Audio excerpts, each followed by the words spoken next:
George Russell was eliminated from the Belgian Grand Prix on the opening lap. His Mercedes sat in the gravel. His championship gap was about to widen, and the driver who put him there was Lewis Hamilton. But Russell did not call for a penalty. He did not describe the move as reckless. He did not demand the stewards intervene. It was a racing incident. He didn't do it on purpose.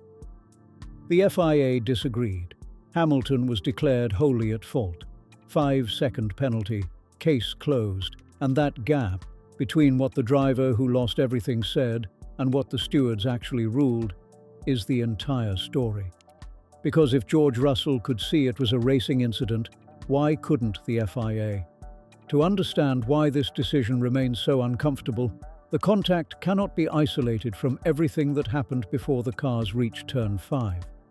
The circuit was damp. A light drizzle was falling. The field was still tightly compressed.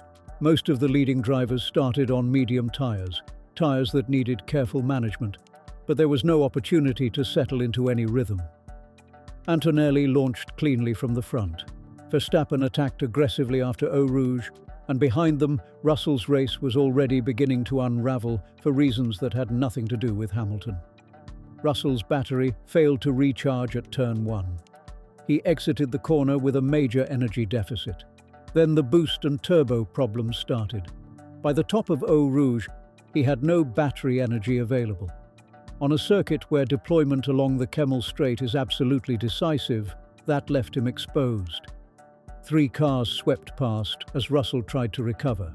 Instead of approaching turn 5 from a stable position near the front, he arrived in the middle of a rapidly changing group, compromised, out of position, and fighting for survival. Russell later said that this technical failure was the source of his real anger. He should never have been in that situation. That context does not absolve Hamilton. Russell attacked around the outside and established enough overlap to earn racing room. Hamilton remained on the inside, and the Ferrari would not hold tightly enough through the corner. The left front wheel of Hamilton's car struck the right-hand side of Russell's Mercedes. Russell spun into the gravel and retired. Hamilton continued. But consequences alone are not supposed to decide responsibility, and the FIA's own written reasoning reveals the problem at the heart of this ruling. The stewards said Hamilton suffered understeer. They acknowledged he knew Russell was alongside. He attempted to leave the necessary room. He applied corrective steering. He made a genuine effort to prevent the collision. According to the FIA's own document, the contact resulted from a loss of front-end grip, not from an aggressive or deliberate maneuver. That should matter. It identifies a driver who understood the position of the other car, tried to comply with his obligation, and lost control of the front axle in difficult conditions. The FIA even cited the opening lap chaos, the reduced grip, and the compressed space as reasons to reduce the penalty to 5 seconds instead of what they described as the standard 10. But here's the contradiction that does not go away.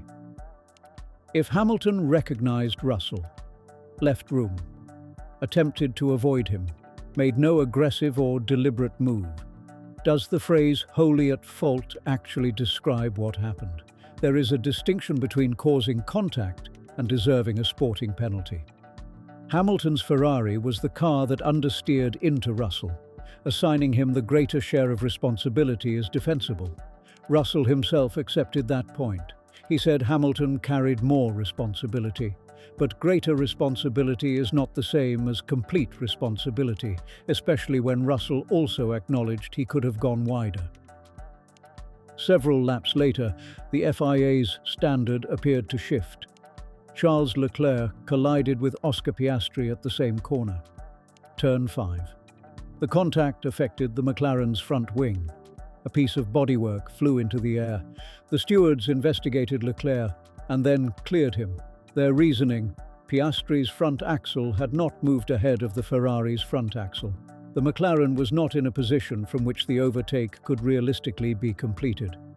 Leclerc followed the racing line and moved left to open his entry into the corner.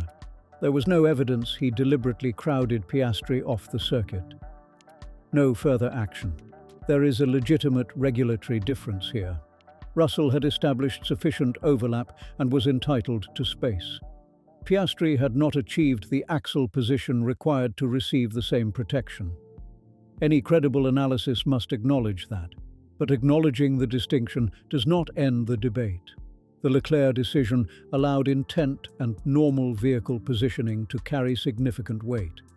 He was not deliberately forcing Piastri out, so the contact was accepted as a consequence of the battle. With Hamilton, the FIA explicitly accepted there was no deliberate or aggressive maneuver, yet still imposed a penalty. The rules explain why Russell was entitled to more space than Piastri.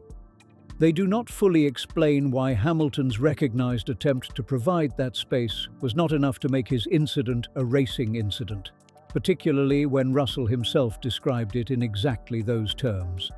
The broader opening lap context strengthens the question. The two Haas cars also made contact. Antonelli and Verstappen exchanged positions aggressively after Eau Rouge. Not every close fight deserves punishment.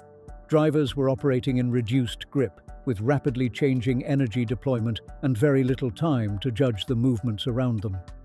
The Haas contact alone does not prove another FIA double standard. The precise circumstances and any official investigation are not detailed, but it demonstrates how disorderly that first lap genuinely was. Hamilton and Russell were not fighting in clean, settled conditions with predictable grip and stable car behavior. And yet the FIA treated this as an incident where one driver carried complete responsibility. The penalty then became only one part of Hamilton's compromised afternoon. The initial contact damaged an aerodynamic component beneath the left-hand mirror area of his Ferrari. During the early laps, Hamilton's pace did not look particularly strong. Ferrari repeatedly instructed him to change settings and mappings to improve the SF26's balance under braking. Gradually, the car became more competitive. Hamilton stayed close to Piastri, then capitalized when the McLaren contacted Leclerc. Despite complaining about energy deployment, he began producing lap times that suggested the damage was no longer destroying his performance. He reached the back of Leclerc and told Ferrari he believed he was faster. He attempted to pass his teammate twice in the first sector. He requested a position swap. Ferrari did not order Leclerc aside. By around lap 15, the two Ferraris were remarkably close to the leaders. Leclerc was third, 3.5 seconds behind Antonelli, with Hamilton another second back. Ferrari's tyre management was strong. The cool, damp conditions appeared to suit the SF26 over a race distance. Then the strategic phase began. Verstappen stopped first. Antonelli followed to protect against the undercut. Ferrari kept both cars out. A brief virtual safety car initially offered no usable advantage, but another neutralization gave Ferrari the window it needed. Leclerc and Hamilton were brought in. Leclerc gained track position over Antonelli and effectively moved into the lead, but Hamilton had to remain stationary for his 5-second penalty and rejoined in 6th, and here is where the punishment stopped being just 5 seconds. There was hesitation during the stop, costing roughly another 2 seconds. A Ferrari mechanic was still attempting to change Hamilton's front wing setting when the car was released. The front right wheel touched the crew member as Hamilton accelerated away. Hamilton immediately checked whether the mechanic was unharmed and was told he was fine. But the more significant consequence came when he returned to racing speed. "Did you put front wing in or not?" Hamilton asked. "We didn't manage," his engineer replied. Hamilton's frustration was instant. "Yeah, I can't turn the car." That exchange confirms the handling limitation was real. Hamilton had specifically requested more front wing adjustment. Ferrari failed to complete it, and the driver immediately reported the car would not rotate. At Spa, that problem affects far more than one corner.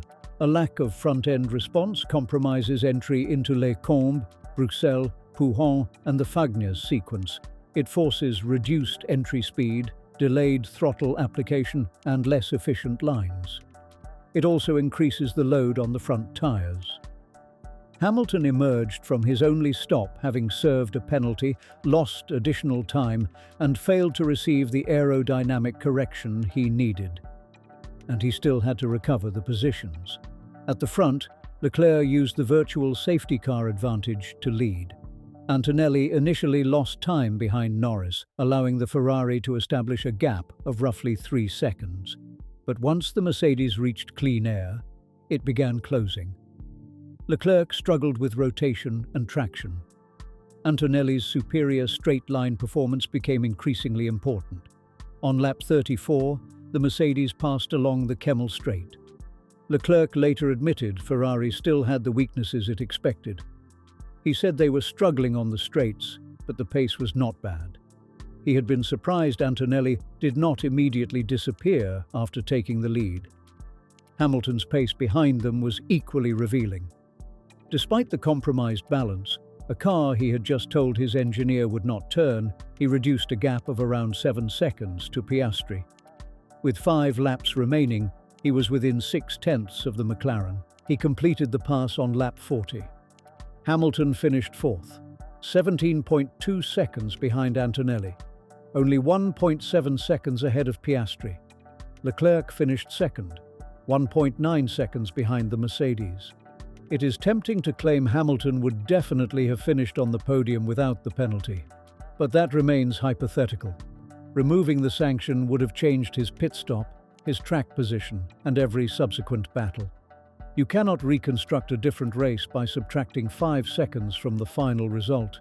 What can be said is that the official 5-second punishment dramatically understates the total disruption. Hamilton also lost time because the penalty complicated the stop. The front wing change was not completed. He returned to the circuit with a balance he immediately criticized, and he still recovered to 4th. That makes the decision more significant, not less. Hamilton did not merely absorb 5 seconds in a slow car and inherit positions. He regained competitive pace. He hunted down Piastri. He finished inside the top 4 while managing damage and an unresolved handling problem. Ferrari still left Spa with 30 points, 5 more than Mercedes. Hamilton moved into 2nd place in the drivers' standings on 159 points, 5 ahead of Russell, but 45 behind Antonelli. The result was valuable, but it could also prove costly in a championship where every decision matters. The evidence does not prove the FIA deliberately targeted Hamilton. Calling it intentional sabotage goes beyond the facts, but the decision can still be challenged as an unusually severe interpretation of a complicated racing incident. Russell's own assessment leaves the FIA with the hardest question of all. If the driver eliminated from the race recognized shared circumstances, rejected any suggestion of recklessness, admitted he might also have taken a different line, why did the official verdict insist Hamilton was wholly responsible? And when Leclerc was cleared after contact at the same corner because his movement was not deliberate, why did the same absence of intent only reduce Hamilton's punishment rather than remove it entirely? Was the 5-second penalty a correct application of the Axel guidelines? Or did the FIA punish Hamilton for the outcome of the accident while overlooking the evidence that made it a genuine racing incident? Tell us what you think in the comments. Was Hamilton rightly penalized? Or did the FIA nearly sabotage an exceptional recovery with a decision even George Russell could not fully support? Subscribe if you want Formula One analysis that does not accept the FIA's rulings without putting them under scrutiny.